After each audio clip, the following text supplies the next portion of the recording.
We've seen it a million times before. An event or character is referred to throughout a story very sparsely, and yet, even though they don't have that much of a presence within the story itself, they impact it. This is what is called a narrative ghost.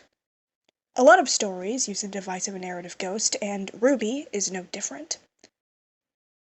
The character I am referring to, of course, is Summer Rose.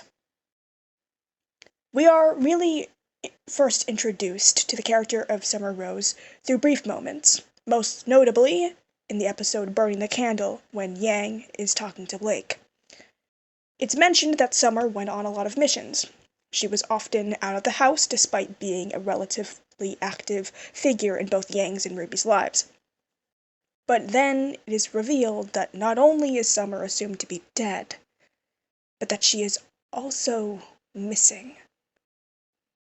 Or rather, that she disappeared. Another notable time that Summer is referenced within the story of RWBY is at the very beginning of Volume 3. The opening scene sees RWBY standing on the edge of a cliff in front of a footstone, a simple plaque of a grave. It seems that RWBY comes here often. She's familiar with the space and has somewhat of a routine when she's here, talking to the air as if her mother can hear her. What is very interesting about this scene is that we actually get to see what is written on the grave. Thus kindly she scatters. In order to really understand what this phrase means, we have to look in other places besides just the show. The phrase, surprisingly, seems to be referenced to a 1805 poem entitled The Last Rose of Summer by Thomas Moore, which on its surface describes a rose persisting and continuing to grow even as things around it start to wilt and die. The very specific line that the gravestone pulls from goes as follows: "Thus kindly I scatter thy leaves over the bed, where thy mates of the garden lie scentless and dead." Although the rose is the subject of the poem, the narrator of the poem tells us a different story. It is describing the rose with regret, how it cannot shelter the rose from the pain that it's experiencing. The Last Rose of Summer is a retrospective on grief and the regret that comes with loss. Another reference to this poem is actually within Red Like Roses Part 2. And once again, just like as the poem describes, the description of scattering of petals is in reference to regret.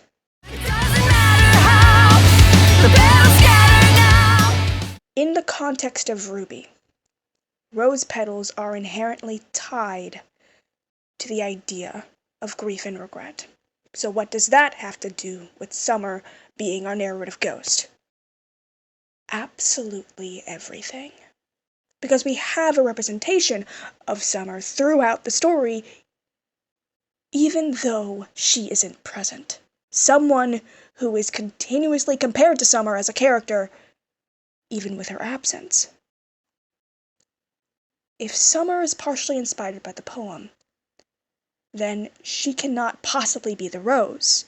The rose, in this instance, and the person that has become a mirror to what Summer was like as a character, is possibly referring to RWBY. We are probably all aware that the character of Ruby Rose is based on Little Red Riding Hood.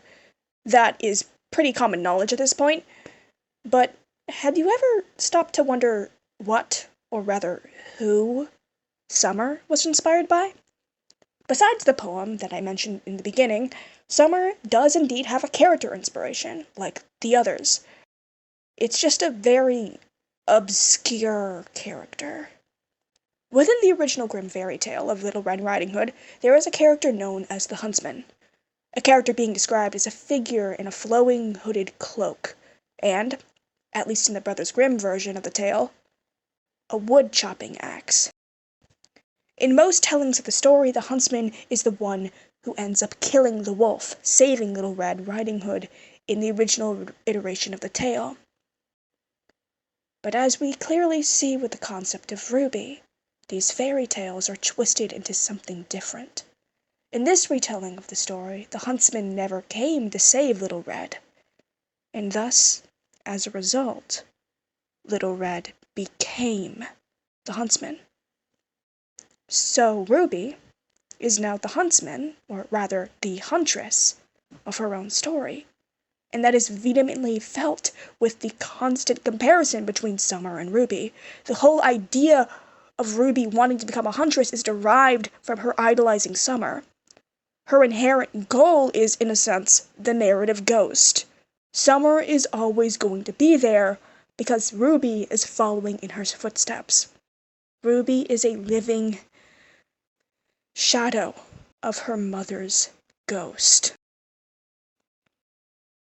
And it's part of the reason why, despite the fact that Summer is only mentioned within the story by name alone, her presence is felt throughout the story in its entirety.